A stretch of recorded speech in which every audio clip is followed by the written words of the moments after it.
while my daughter was fighting for her life in a hospital bed. Her husband, the man who vowed to love her, was drinking champagne on a yacht. When I saw those pictures, I didn't cry. I promised her I'd handle it. And trust me, I did. It was 2:13 a.m. when my phone rang. I was already awake, pacing the living room, clutching the photo of my daughter, Alina, like it could somehow keep her alive. The hospital number glowed on the screen. "Mrs. Carter," the voice said, "your daughter's condition is deteriorating.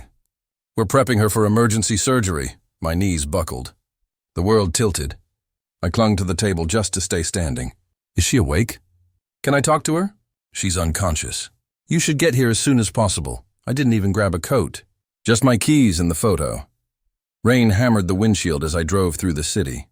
Streetlights smeared into gold lines through my tears. My daughter, my only child, fighting for her life, and the one person who was supposed to love her most. Wasn't there, because I'd called him. Again and again. And he didn't answer. The perfect husband, Ryan Mitchell. Even his name sounded like something you'd print on a magazine cover. When Alina first introduced him, I tried to like him. He was handsome, polite, and he knew exactly how to charm a mother. Flowers, compliments, even volunteering at a local fundraiser just to impress me. But behind his perfect smile, I saw something else. A kind of calculation. Like every gesture was rehearsed. Still, Alina was happy. She said, "Mom, he makes me feel like I'm the only person in the world." I wanted to believe that. God, I tried. When they got married, it was the wedding of the year. Ryan rented a private vineyard, helicoptered guests in, and spent more on champagne than most people earn in a lifetime. He called it a celebration of love. But love doesn't vanish when things get hard. And when Alina got sick, Ryan disappeared. The first red flag, it started with fatigue, then fainting. Doctors said it was a rare heart condition, one that needed careful treatment and possibly surgery. Ryan didn't take the news well. He didn't comfort her, didn't ask questions. He just stared at the doctor and said, "So, how much will this cost?" I'll never forget the look on Alina's face. Confusion, then hurt. After that, he became too busy. Business trips, meetings, late nights. I stayed with her most nights, cooking soup she barely ate and holding her hand through the pain. Ryan would call sometimes, say, "I'll visit this weekend," and never show up. Still, Alina defended him. "He's just stressed, Mom. You know how the corporate world is." I knew exactly what it was. Selfishness dressed in success. The day everything fell apart, that night. When the doctors said emergency surgery, I tried again. I called Ryan 6 times, then 10. Finally, on the 11th, I opened Instagram out of habit, and that's when my heart stopped. His story was still live. Ryan, standing shirtless on a yacht under a blazing sun, champagne bottle in one hand, laughing with 2 women in swimsuits. Music blasting, his caption, "Life's too short to waste on sadness." I stared at the screen, disbelief turning to fury. My daughter was in an ICU, machines breathing for her, and her husband was celebrating. I threw my phone across the room. But rage is colder than grief. It doesn't scream. It whispers. That's when I made the first promise to myself. If she dies tonight, he will never sleep peacefully again. The longest night. The hospital smelled of antiseptic and fear. I ran through the corridors, heart pounding louder than my footsteps. Nurses moved around me like ghosts in scrubs. When I reached the surgical ward, they were already wheeling Alina into the operating room. She looked so small under those lights, tubes in her arms, her lips pale. I grabbed her hand for one last second. "Mom's right here, baby. You fight, okay?" Her eyelids fluttered. Maybe she heard me. Maybe it was just reflex. Then the doors closed, and all I could do was wait. Hours dragged. Rain kept slamming the windows. The clock ticked loud enough to mock me. Every time a nurse walked by, I jumped. At one point, I texted Ryan, just once more. "She's in surgery. This might be your last chance to see her," he saw it. Read 3:07 a.m., no reply. The news. When the doctor finally came out, his face told me everything before his words did. "We did everything we could. I didn't scream, didn't faint. I just stopped breathing, stopped thinking. My body felt hollow. He kept talking, something about complications, how her heart gave out, how she went peacefully. But all I heard was gone, my baby was gone, and somewhere out there, Ryan was probably raising another glass. The funeral, he didn't come. Not to the hospital, not to the funeral. He sent his lawyer instead, a young man with slicked hair and no soul in his eyes. He handed me a manila envelope. Mr. Mitchell extends his condolences. He also wishes to inform you that he intends to proceed with the divorce filings, effective immediately. I stared at him. She's dead, he nodded coldly. All the more reason to settle her estate quickly. I wanted to slap him. But I just said, "Get out. The church was nearly empty." Rain poured outside like the heavens themselves were mourning. I placed a single white rose on her casket. "Rest now, my darling. I'll take care of the rest." The spark of revenge after the funeral, I couldn't sleep. I replayed every moment in my head, the hospital lights, the unread messages, the laughter from that yacht video. I opened my laptop and started searching. Ryan's name, his companies, his investments. He had his hands in everything, fashion, tech, crypto. But one company caught my eye, Mitchell Global Ventures, a philanthropic fund supposedly donating to hospitals. I checked the charity's site, glossy photos, smiling children, doctors shaking his hand. But the donation records didn't add up, millions raised. Only a fraction reported. That's when I realized Ryan wasn't just heartless. He was a fraud. The trap begins, I needed proof. So I reached out to someone who hated him almost as much as I did, his ex-assistant, Claire. She met me in a cafe 2 towns over. When she saw me, her eyes softened. "Mrs. Carter, I'm so sorry about Alina. I need your help," I said. "You worked for him." "You know how he hides things?" Claire hesitated, looking around nervously. "If I talk, he'll destroy me." I leaned closer. "He already destroyed my daughter." "Don't let him destroy her memory too. That broke her." She slid a small USB drive across the table. I kept copies. "Emails, bank transfers, videos, everything." "Why?" I asked. She smirked bitterly. "Because I knew someday someone would need to burn him down." The proof back home, I opened the files. Each one was worse than the last. Fake charity donations, bribes, offshore accounts, and hidden camera footage of him mocking Alina's illness at a private party. "She's milking it for sympathy," he'd said, laughing. "If she dies, at least I'll get a good headline." My hands shook as I watched. There it was, his true face. Not a husband. Not even a man. Just greed in human form. Well, the plan, I printed the evidence, organized it, built a timeline. Every lie, every stolen dollar, every betrayal. I didn't go to the police, not yet. Men like Ryan have lawyers for everything, charmed to spin lies into pity. No, I wanted him ruined his way, publicly. So I waited. Waited for the day his company was hosting its annual gala. Broadcast live, reporters everywhere, cameras flashing, and that's where I'd end his empire. The calm before the storm.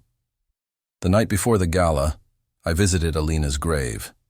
The air was cold, the city lights distant. "I'm doing it tomorrow," I whispered. "For you." The wind rustled the leaves, almost like an answer. Then I drove home, packed everything into a small leather folder, and set my alarm for dawn. When I closed my eyes, I saw 2 images overlapping, my daughter's smile and Ryan's grin on that yacht. By morning, one of them would vanish forever. The stage is set. The gala was everything Ryan loved: luxury, attention, and applause. Cameras flashed as he stepped onto the stage, tuxedo gleaming, fake sincerity dripping from every word. "Tonight," he said, "we celebrate compassion, generosity, and the power of giving." My blood boiled. I stood near the back, hidden among reporters. The folder in my hand felt heavier than stone. Behind me, a massive LED screen displayed a slideshow of Mitchell Global's achievements. Soon, it would show something else. Claire had done her part, slipped my USB into the media system. All I had to do was press send. I opened my phone. My thumb hovered over the message draft addressed to every major journalist in the city. Attached, files, videos, documents. Ryan raised his champagne glass on stage, grinning. "Let's make the world a better place," he said. Send. The screen behind him flickered. First a photo, him laughing on the yacht. Then another, bank records, stolen funds, secret messages. The audience gasped. Ryan froze, mid-sentence. "What the hell is this?" The crowd erupted into chaos.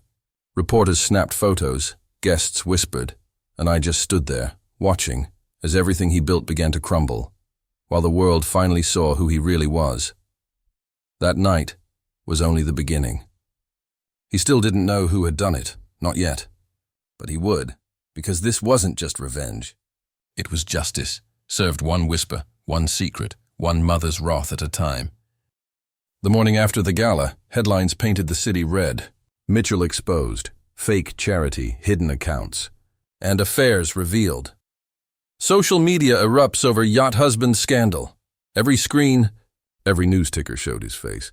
The same grin that once fooled everyone now twisted into panic as security escorted him out of his own event.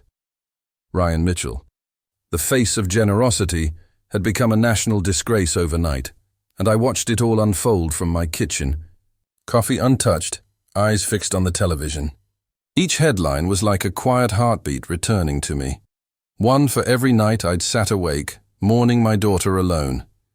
He had built an empire of lies, and I had just pulled the first brick. It didn't take long for the authorities to act. 2 days later, Ryan was arrested outside his penthouse. Cameras flashed as officers led him away in handcuffs. His designer suit was wrinkled, his face pale, hair unkempt, not the man who used to practice smiles for every lens. "Mr. Mitchell, any comment? Were the accusations true?" He said nothing. For the first time, silence served him better than charm. I watched the footage on repeat. Not with joy, but with finality. I whispered to Alina's photo, "He finally knows what it's like to lose everything." Months passed before the trial began. It became the trial of the year, broadcast live, debated on talk shows, dissected on social media. When I walked into the courthouse on the first day, reporters swarmed. "Are you Mrs. Carter? Do you believe Ryan Mitchell deserves prison?" I didn't answer. I just said, "I'm here for my daughter." Inside, the air was heavy. Ryan sat at the defense table in a tailored gray suit trying to look composed, but his eyes darted nervously. Our eyes met once. He froze, like he'd seen a ghost. I didn't look away. The prosecution laid everything bare. Bank records, false tax filings, fake donation receipts. They even played clips from the gala leak. His yacht photos, his mocking laughter, his voice saying, "If she dies, at least I'll get a good headline." The courtroom gasped. Ryan shifted in his seat, jaw tight. His lawyer objected, but the judge overruled it. The evidence was overwhelming, and every piece led to one truth. His greed had no limit. When it was Ryan's turn to speak, he leaned on the stand, voice dripping with rehearsed regret. "I made mistakes," he said, "but I loved my wife. I was under stress. People don't understand the pressure of running a company." He even produced fake letters, claiming Alina approved some of his financial decisions before her death. I clenched my fists. My nails dug into my palms. When his lawyer said, "Mr. Mitchell acted out of confusion, not malice," I almost laughed.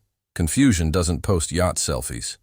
Confusion doesn't file for divorce while your wife's on life support. Then it was the prosecution's turn. The lead attorney, Ms. Daniels, sharp, calm, relentless, approached the stand. "Mr. Mitchell," she said, "you claim to have loved your wife?" "Yes," he said quickly. She clicked a button. The big screen lit up, a video file. It was Ryan, weeks before Alina's surgery, laughing at a dinner. "She's milking it for sympathy. If she dies, well, sympathy sells." Gasps filled the courtroom. Ryan's composure cracked. "That's out of context," he shouted. Ms. Daniels' voice stayed cold. "Do you deny saying it?" He stammered, "It was a joke." "Nothing's funny about your wife dying, Mr. Mitchell." Silence. The judge banged the gavel once. Order, but order had already been lost. The world had just seen his soul. After the session, as the crowd thinned, Ryan approached me in the hallway, flanked by 2 guards. "Was it you?" he hissed. "Did you leak those files?" I met his eyes. "No, the truth leaked itself. You just buried it too deep to see it coming." His jaw tightened. "You think this makes you a hero? You think your daughter would have wanted this circus?" I stepped closer, my voice low but sharp. "She wanted love. You gave her headlines. This," I gestured to the courtroom, "this is what your love built." For the first time, he looked away. The trial lasted 6 weeks. Each day, new layers peeled away. Fraud, money laundering, even tax evasion. By the final week, his defense was hanging by a thread. When the jury returned, the room fell silent. "We find the defendant, Ryan Mitchell, guilty on all counts." Gasps, murmurs, flashes from cameras. Ryan sat motionless, the same stillness I'd once seen in Alina's hospital room. But this time, it was justice breathing, not tragedy. The judge's voice echoed, "Mr. Mitchell is hereby sentenced to 20 years in federal custody." He turned once, scanning the crowd, maybe looking for pity. He found only me. I didn't smile. I just whispered, "Justice sails smoother than your yacht ever did." The weeks after his sentencing felt strange, like my house was too quiet. My grief too heavy to celebrate. Reporters kept calling, asking for interviews, asking how I felt now that I'd won. Won? There's no victory in losing your child. There's only peace in knowing her story won't be forgotten. So I took everything, the evidence, the trial recordings, the media clips, and founded the Alina Carter Foundation. Its mission, to protect patients' rights and expose medical and charitable fraud. Within a year, we'd helped uncover 2 more scams like Ryan's. Every time a case closed, I felt Alina's voice whisper, "Keep going." Top 10. The visit 2 years later, I received a letter. From prison, from him. "You got what you wanted. I hope you're happy." The truth didn't save her. It only destroyed me. I read it once, then folded it neatly and placed it under her photo. "No, Ryan," I said softly. "The truth didn't destroy you. It just showed the world who you really were." In the broadcast, the foundation grew. One evening, I was invited to speak on national TV to discuss corruption and loss. The host asked, "Mrs. Carter, if you could say one thing to those who hide their crimes behind money or power, what would it be?" I looked into the camera and said, "Money can buy silence, but it can't buy sleep. And when the truth wakes you, it doesn't whisper, it roars." The clip went viral. Millions watched. Thousands messaged. People found courage to speak up. Employees, partners, whistleblowers. What began as my revenge became something bigger. A movement born from a mother's grief. 1 year later, I visited Alina's grave again. The city was quieter that morning. The world somehow kinder. I placed fresh lilies and whispered, "It's done, sweetheart." The truth reached farther than I ever thought it could. A soft breeze brushed my face. I like to think it was her way of saying thank you. As I turned to leave, I glanced at the skyline, the same city where greed once ruled, now slowly learning to listen. And for the first time since that night, I didn't feel rage. I felt release. A year later, a journalist released a documentary titled "The Woman Who Silenced the Yacht." It opened with a line that stayed with me forever. When power celebrates, truth waits. And sometimes truth wears a mother's face. The camera faded to a single photo, me and Alina, laughing years before it all began, and in that moment, I realized something. I hadn't just avenged her death, I'd honored her life. After the verdict, life became eerily quiet. No more reporters outside the house. No more breaking news alerts or late-night phone calls. For the first time in 2 years, my mornings began with birds instead of sirens. But silence has its own kind of noise. I'd wake up and hear echoes. Her laughter in the kitchen, her humming while she worked on her sketches. Alina's presence lingered like sunlight through curtains, faint but impossible to ignore. Justice had been served. Yet peace still felt distant. Every time I looked at her photo, a question haunted me. Did I do the right thing, or did I just make the world see him the way I already did? The interview one afternoon, the Foundation's communications director called. Mrs. Carter, a national network wants to do a special on you. A 1-hour feature. My first instinct was to say no. I didn't want fame. I wanted quiet. But then she said, it could help us raise awareness. It's not about Ryan anymore. It's about Alina. That changed everything. When the cameras came, they expected drama. They wanted the angry mother, the revenge hero. Instead, I gave them truth. Under the soft lights, I said, I don't celebrate anyone's downfall. I just refuse to let my daughter's life be buried under his lies. The anchor leaned forward. And what keeps you going now? I smiled faintly, knowing that every time someone speaks up, Alina's voice gets louder. The visit request a month later, I received an unexpected envelope. It bore a government seal, and inside, a note from the penitentiary. Inmate Ryan Mitchell requests a meeting. He says it's about Alina. I stared at the paper for a long time. Every instinct screamed no. But something, maybe curiosity, maybe closure, whispered, go. The following week, I drove to the prison. The sky was gray, the kind of weather that makes the air feel heavy. Inside, the guard led me through sterile corridors to a glass-walled visitation room. Ryan sat on the other side, dressed in beige prison clothes, hair streaked with gray. The arrogance was gone. Only exhaustion remained. He picked up the phone. So did I. For the conversation. I didn't think you'd come, he said quietly. I almost didn't, I replied. He gave a hollow smile. You look different. I sleep now, I said. He nodded slowly. I deserved everything that happened.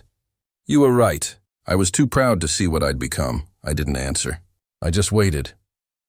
After a moment, he pulled a small folded letter from his pocket and pressed it against the glass. It's from her nurse. She said Alina asked her to give this to me if anything happened. My breath caught. I hadn't known such a letter existed. I've read it 100 times, he continued. She said she forgave me, even when I didn't deserve it. I didn't understand that kind of grace. He looked up at me, his eyes for once truly human. I know I can't undo what I did. But I wanted you to know. She never hated me. The words hit like thunder. For so long I had fueled my strength on anger. It kept me alive. But hearing that she had forgiven him broke something in me I didn't realize was still there. Tears slipped down my face. She was always better than both of us, he nodded. Yes, she was. And the unspoken goodbye, when the guard announced the visit was over, Ryan stood. He looked at me one last time and said softly, tell her thank you. For the forgiveness I didn't earn. I just nodded. As I walked out, my chest felt lighter, not because I forgave him, but because I understood what Alina had done. She had freed both of us long before justice did. The speech months later, the foundation hosted its first international conference. Leaders, doctors, and victims from around the world came together to discuss integrity and accountability in healthcare. I stood on the main stage, the lights warm against my face, the crowd silent and waiting. I began with a story. A few years ago, I lost my daughter not just to illness, but to betrayal. I thought the only way to honor her was to destroy the man who hurt her. A murmur rippled through the crowd. I continued. But I learned that justice isn't about destruction. It's about illumination. You can't fight darkness with more darkness. You shine a light, and you let truth do the rest. Applause rose, slow at first, then stronger. In that moment, I didn't feel like a mother seeking vengeance. I felt like a messenger carrying her daughter's light into places it had never reached before. The letter one morning, I found another letter waiting at my doorstep. It was from the prison warden. Inmate Ryan Mitchell passed away in his sleep last week due to natural causes. Among his belongings was a note addressed to you. My hands trembled as I opened it. Mrs. Carter, I spent my last days trying to make sense of what I became. Alina's forgiveness changed me. Your strength humbled me. If peace is something you can ever share, I hope you find it. I did, finally. Ryan. I folded the letter gently and placed it beside Alina's photo. No anger, no satisfaction, just stillness. The release. That evening, I went to the ocean, the same one where he had celebrated while my daughter was dying. The waves were calm this time, the sun low, painting the water gold. I stood barefoot on the shore, holding a single white rose. "You were right, Alina," I whispered. "Forgiveness doesn't mean forgetting. It means freeing yourself to live again." I released the rose into the waves and watched it drift away, spinning slowly in the current. For the first time in years, my tears weren't from grief. They were from peace. The full circle months later. The foundation reached its 10th milestone, saving thousands of patients from fraudulent charities and exposing dozens of false organizations. Reporters often asked, "What drives you now?" I'd smile and say, "Love, not revenge. Love built this, the kind my daughter taught me." And every time I said it, I felt her presence stronger than ever. She was gone. Yes, but her story had become immortal. The closing scene on. The anniversary of her passing, I visited her grave once more. The grass was freshly cut, the flowers vibrant. I knelt beside the stone and whispered, "It's done, sweetheart." I found peace, and maybe he did too. The wind picked up, soft, warm, almost like an embrace. As I stood, I looked up at the sky and smiled, because for the first time in a very long time. I wasn't looking back. I was walking forward. Morale. Forgiveness doesn't excuse the past. It heals the soul brave enough to confront it.